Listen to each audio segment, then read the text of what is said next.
أعوذ بالله من الشيطان الرجيم بسم الله الرحمن الرحيم السلام علیکم ورحمة الله وبرکاته. څنګه دوستانو خیریت سره یې؟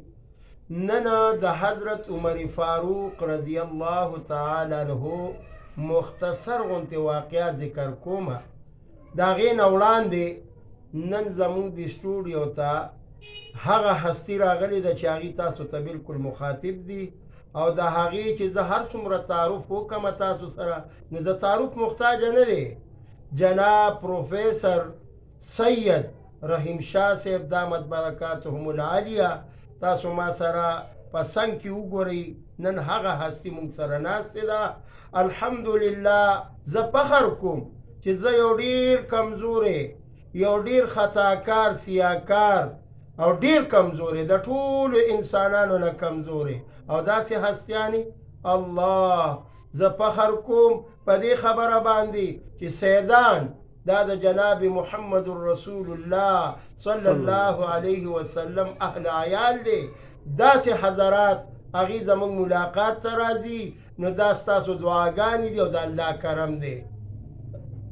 تاسو السلام علیکم ورحمۃ اللہ. آج میں قاری صاحب سے ملاقات کے لیے آیا ہوں. میری خوش قسمتی ہے کہ قاری صاحب نے مجھے ٹائم دیا ہے اور میں اپنی خوش قسمتی سمجھتا ہوں. دوسرا ایک اسٹوڈنٹ سے خاص طور پہ یہ ریکویسٹ ہے کہ قاری صاحب کے جو چینل پہ بڑے زبردست قسم کی اسلامی جو ہے باتیں میں بتاتے ہیں. ضرور آپ ان کے چینل کو سبسکرائب بھی کریں, لائک بھی کریں, ویڈیو خود بھی دیکھا کریں اور اپنے دوستوں کے ساتھ اپنے رشتہ داروں کے ساتھ بھی ضرور شیئر کیا. جزاکم الله شکریہ. زما خوږو مشرانو کشرانو امزولو او ګلونو ماشومانو,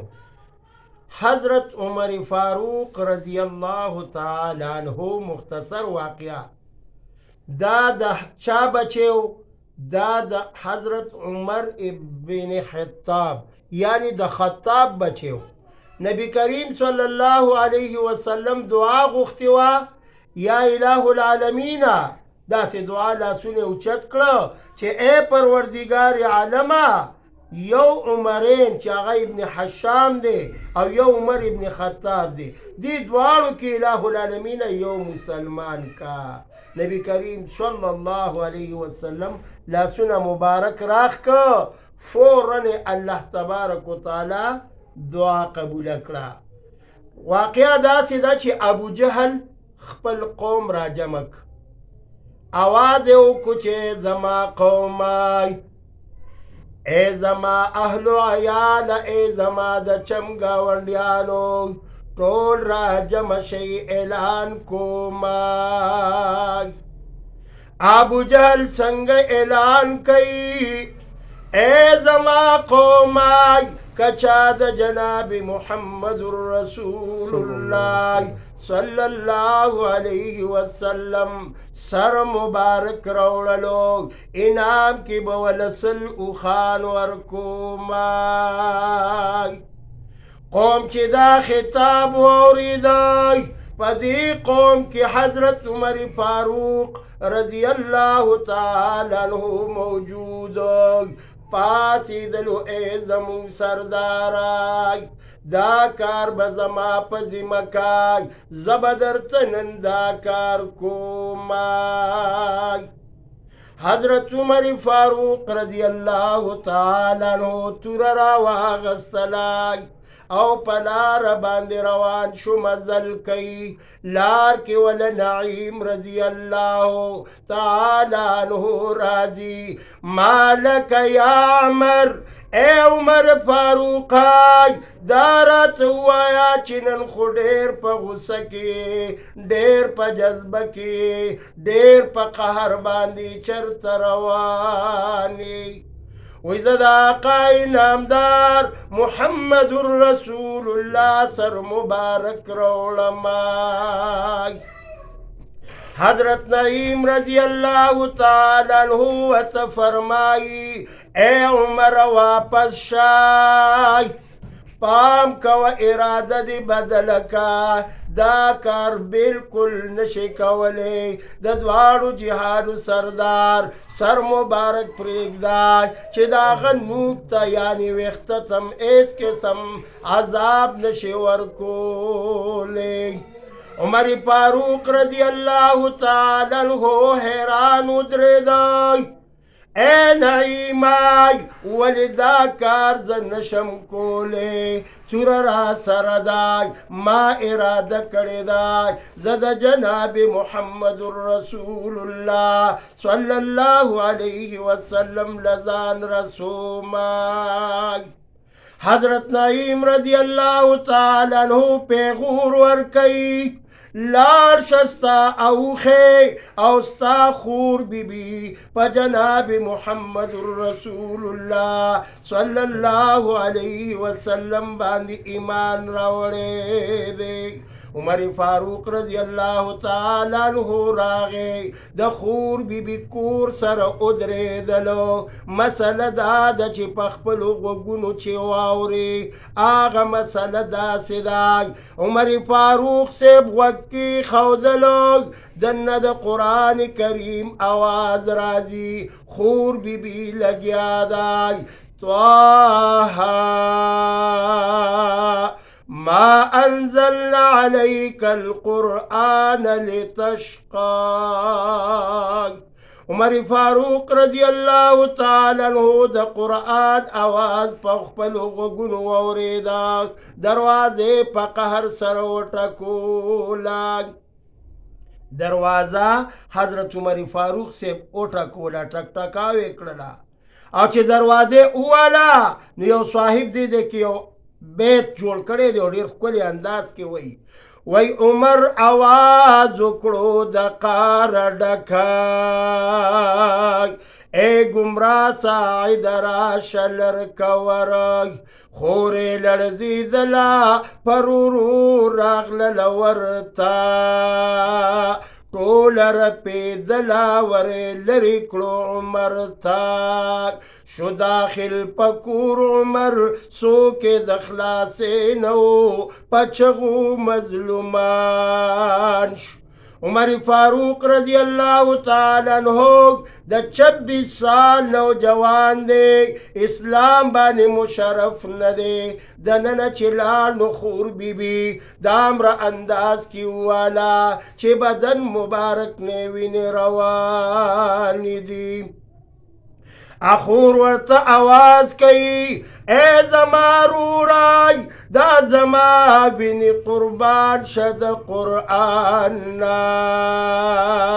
کمی تن تکی تکی لکه کباب کړي اے زما رورای دا خودی د قرآن د وجناج چې ما د قرآن تلاوت کولو تا زما بدن دومره وخلو چې زما بدن نوین روانه دی اے عمر فاروقای که زما دا بدن ټوټی ټوټی کی یعنی کیمی کیمی کباپی کی والله که د قرآن نو اولمای لگ سات پس حضرت عمر فاروق رضی اللہ تعالی عنہ آغا آواز کئی اے زما خور بی بی دا کم قرآن تلاوت چی دی کولو آغا قرآن ماتم واوروائی خور ورتوی اے عمر فاروقای اے زما رورای لارش اول غسلو کای جناب محمد رسول اللہ صلی اللہ علیہ وسلم باندی ایمان روڑای دا عظیم کتاب دے دا ډیر لوی کتاب دے دا رب العالمین کلام دے دا بپا بالمازای بغیر دا کلمین دی تلاس نروڑی عمر فاروق رضی اللہ تعالی عنہ پڑک رحم راغے او فوراً غسلو کو جناب محمد رسول اللہ صلی اللہ علیہ وسلم دعام غختوا چی یا اللہ دی عمرینو کی یو عمر لازمی هغه اسلام ته مایله کا چې اسلام ترقی وکي. الله د محمد رسول الله صلی الله علیه وسلم دعا قبول کړه. عمر فاروق سے فوراً راغې او جناب محمد رسول الله ته فرمایي چې فداک ابي و امي یا رسول الله، ما ته شهادت کلمه وایا او د تلقین د دې کلمې راکا، زه ایمان راوړم. محمد رسول الله صلی الله علیه وسلم فرمایي وایا عمره لا اله الا الله محمد رسول الله. حضرت عمر فاروق صاحب چې ایمان راوړو بیم توره لاس کې ده د قریشو خاندان ته راغې. لوی خاندان د قریشو دی او هغه سردارانو ته په دروازه کې ودرېده او په زور او په جوش آواز وکړو چې ای خلکه ما نن ایمان راوړی دی، که څوک په ځان مور بوره کول غواړئ میدان ته بهر راوځئ. عمر فاروق صاحب جلالیو نو رب العالمین دی منګ او تاسو په دې خبرو باندې لږې غونتې ما وکړې د عمل کولو توفیق راکړي او الہ العالمین دی د عمر فاروق صاحب غونته کې چې څنګه ایمان راوړو او اسلام ترقی وکړله نو رب العالمین دی دغسې جوش او خروش منګ او تاسو کې بیان پیدا کی. د هغې پرنګیري الله پاک منګه په دغه نقش قدم باندې روان کی. پروفیسر صاحب ما له د ډېر لرې نه راغلی دی، زه شکرګزار یم، زه ډېر مشکور یم چې ما عاجز فقیر ملنګ له دوی د ډېر لرې نه تشریف راوړی دی. د ده به په زړه کې څه التجا وي د الله نه، نو رب العالمین درجات یې بلند کړي. او دا سوال ترنه کومه الہ العالمین دا پروفیسر صاحب یعنی شاه صاحب، دا شاه صاحب دی، نو رب العالمین مدینه منوره کې مونږ سره یو ځای ملګری کې ټولو حاضرینو سره او د هغې نه بعد دی رب العالمین بچې لوی واړه زنانه نارینه په جنت فردوس کې سره زمونږ د ټولو مسلمانانو د قرنګ راجمع کی. و آخر الدعوانا ان الحمد لله رب العالمین. رحیم شاه صاحب د بجلیګر مولا یو شعر فرمایش کړی، دوی یو فرمایش کړی دی. زه خو ویم چې زه به خامخا نور به هم څه ویم، خو چونکې دا میلمانه دي نور هم دلته میلمانه ناستې دي، خو د بیجیګر مولوي صاحب دا شعر ښه په غور سره واورئ. و جمله دانایان همین گفتا همین هست دانای رحمت للعالمین. دا دعا مرته وکړئ چې الله پاک زما استاد محترم مولانا بیجیګر صاحب په قبر انوار راووروي او رب العالمین دې د هغې بچیم دغه رنګې مولانا بیجیګر په رنګې چې د هغې اوازونه او طرزونه جوړ شي. واخر الدعوانا ان الحمد لله.